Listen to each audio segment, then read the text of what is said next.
I'm so excited to take you guys along with me on my very grounding day. I am slowly starting to get into this vlog thing, so bear with me. I'm trying to do my best, but today I was like, you know what? Let me show them how I ground my energy, how I come back to stillness after having a really, really busy week. And to give you some context, I've been working so much on teaching. So I've been teaching over the weekend. I have around 12 clients that I've already seen this week, and it is barely Wednesday. So I realized that I have to also, as much as I give out, I also have to receive. Before I wasn't doing that, and so I was constantly depleted, but I have learned and have set my schedule to the point where I have a really good flow now. So I'm super grateful to have every other day off to regroup and to ground so that I can show up much more full for my clients and also just for myself, for my daughter, for my family.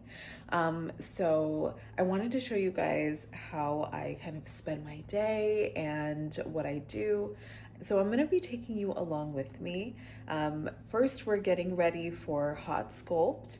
I take the one at the Hot 8 in Pasadena, and I've been absolutely loving it. I've actually lost 6 pounds in like 3 weeks, I think, since going. So I'm like super excited. Like nothing's stopping me now. So we're gonna grab some breakfast. We're gonna do that, and then we'll just kind of see where the day takes us and where it leads me. Because that's honestly sometimes how I also move through my day. I'm like, take me to wherever I need to go. But before we do any of that, I love to sit in prayer and in stillness and just to get and set the mood for my morning. I like to have a little bit of fun. My daughter, for those of you that don't know, I do have a daughter. She is 9 years old. She's with her dad, so really today is such a free morning for me. I kind of get to do what I want, which is amazing, right? It's just so great. So it's more of like a very free flowing morning, which not all mornings look like this. So this is just one of the days, right, that I have some free time. So I thought I'd bring you along with me. So let's go. Let's start our morning.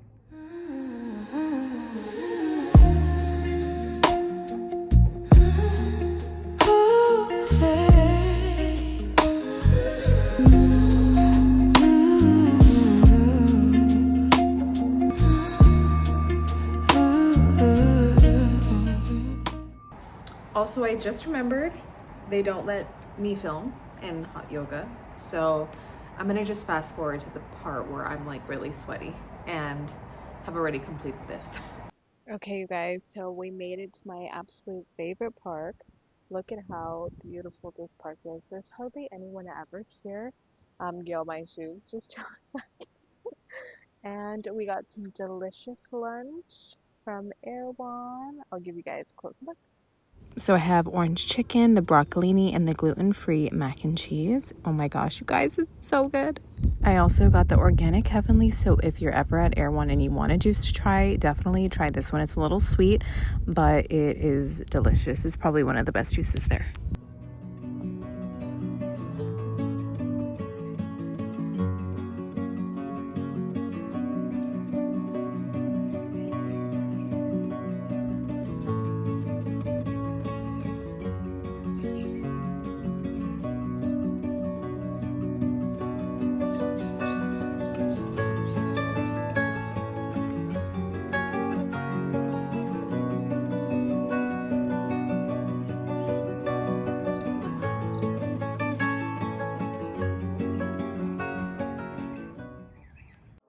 Yeah.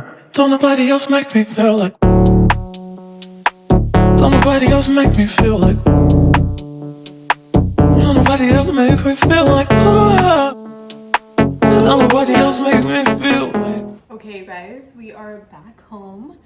I took a shower, thank God, and I got myself ready for the day. But we're going to organize my flowers, so I love having fresh flowers in my apartment. So let's organize them together. I love arranging them. I think it's so fun. So a quick little story. I remember when I first moved into this apartment, I couldn't afford actually anything. I think it's so easy to look at where I am now and just be like, oh my God, she has everything, she has it all. But let me tell you guys, it's so difficult. It was so difficult for me to step into this healer role because I was so much in my masculine energy.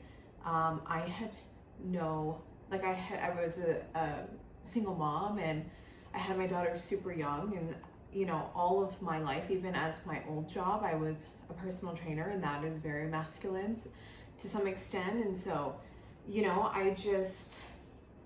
I just had such a hard time with really like surrendering and deepening into this. And even when I got this apartment, I was so scared that I was gonna lose it. Like I always felt like somebody was gonna come and just take it from me. And I realized after really working through my womb space that, that was such a survival mechanism, and it was such self-sabotage on my end that I didn't even give myself the chance to win.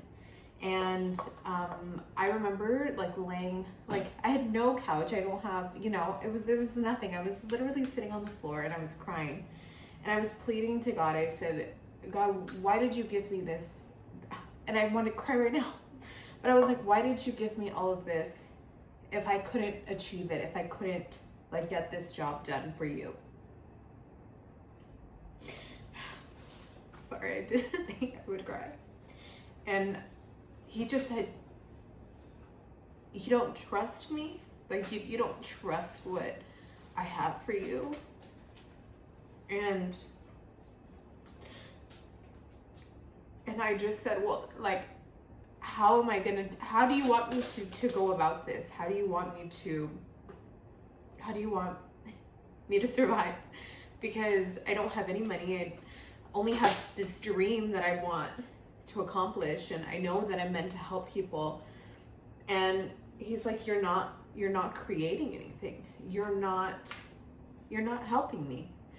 And I could see he sent me memories of the things that I wasn't doing. Like I was just dwelling on all the things I didn't have yet. And I was being so impatient and almost ungrateful for what I had. And in that moment, that's when I started posting on social media. That's when I started sharing my work with other people. And that's when I finally started to feel like things were really turning around. And, as things were starting to grow, as my business was starting to develop, I felt myself softening, and I felt myself surrendering, and I felt myself finally trusting and opening up, because I had always had this like guard over my heart. And it was in that moment I knew that I was in the right place at the right time. And sometimes we get angry, sometimes we're just not sure. We trust to a point, and then we just say, we throw our hands in the towel, or the towel in the air, and we're just like, okay, I can't control this anymore. And I think it's really important that I had gone through that lesson, because how can I ask my clients, my students, to do the same thing if I've never done that? And I'm really proud of myself for just staying and not running back to my mom's house where I had a lot of stability, or asking a partner or a friend for help, or for money or whatever. It just felt so good to just ride it out with God, with my spirit team, with with the softness, and leading with that instead of being in the masculine. And I could finally put that to rest. And so, yeah, it's just a powerful story for me, because it brought me, like right now when I was sharing it back to you, I hadn't thought about it in a while, but it was just such a powerful and pivotal moment in my spiritual journey, where I was like, okay, like, let's go, let's do this. And ever since that moment, I honestly have never stopped. I just have kept going, and I pause when I need to, of course, and I deepen, but I just keep pushing. And even when adversity hits, even when I feel like things are falling away, I just trust so deeply now. before I used to fight it like a little child, throwing a tantrum, kicking and screaming, but that's what keeps us struggling, right? Is that resistance, that need for control, that holding on. That's what is painful, you know? Spirit is like, we're not doing this on purpose, but you're also holding on to something that is no longer aligning. And that's when I just realized like my life is about to change. And sure enough, it had, and it still is. And, you know, I was so worried financially about money, and, you know, God has blessed me 10 times that, right? And so I just share that because you just never know what someone else is going through out there. So if you're feeling like you're struggling or you're not where you want to personally be, I just challenge you to take a moment to pause and to reflect on some of the choices that you're making. Are you being a consumer or are you being a creator? And for me, anytime I feel like I'm consuming way too much, I put my phone down, I listen to a motivating podcast, I start, whether that's creating a meal, whether that's creating something for my students, whether that's just creating something even better for my Reiki clients. Like, I'm just always wanting to create. And I think that that's really has helped me get out of it, all the funks that I've ever been in. It's gotten me out of so many things. So many moments of feeling stuck, so many moments of feeling unworthy. And honestly, it's just been a beautiful part of also healing my feminine energy. Now I create these little arrangements, even though they're ugly as hell to some people. To me, they're not. But it's just like, just little things that you never would have wanted or thought to create. Just be in your feminine, be in that softness, be and feel sexy again. And I promise you all the things will make sense and come together. Hey guys, look at the beautiful flowers. They smell so amazing. I love having fresh flowers in my apartment. I mean, there's truly nothing better. But that pretty much wraps up the day. Again, I'm probably just gonna work on my computer and just relax. I love taking a Epsom salt bath, so I'll probably take that later today as my final like grounding ritual. And yes, thank you so much for coming with me. I'll probably take you on a hike next time to one of my favorite trails by my apartment. So I'm excited to share that with you the next time. But thank you so much for your time and your energy and your presence. I really appreciate it. And remember, the light in me honors the light in you. Namaste. I'll see you next time.